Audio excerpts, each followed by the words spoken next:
Back in the day, I handed down random margins in every style sheet. Today, I will avoid that with a concise reset and design tokens.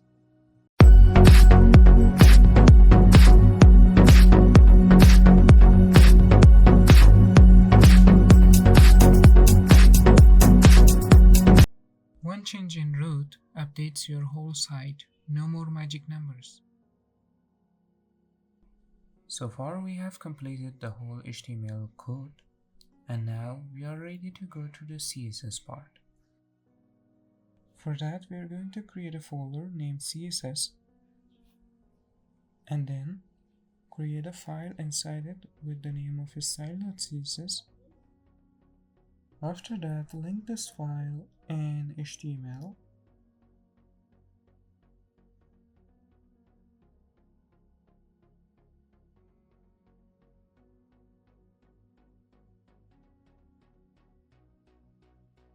Once we are done with that, we will go to style.css and style the root, which this root will take some variables that we can use later in our code without redundancy.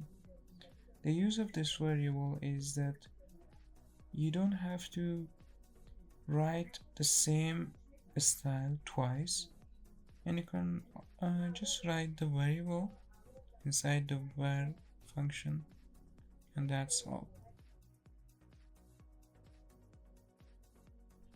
Once we are done with that, we are going to style all our elements using asterisk, and we will say box sizing as border box, and we give margin as 0 and padding as 0 for the overall page. After that, we will design the body. We will assign font family, background and color, and as we can see, we can use the variables in the var function. Now let's just see our page. For that, we will copy the path as always, and we will paste it in the browser search bar.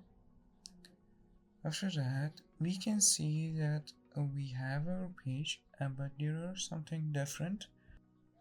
You see there is no space in the corners, and the font has been changed. So that's the work of today.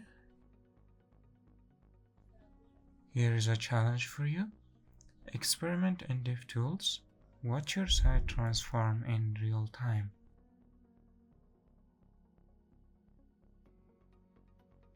Now let's commit our page to GitHub. Episode 9, we bring our header and hero to life with Flexbox and background images. Stay tuned.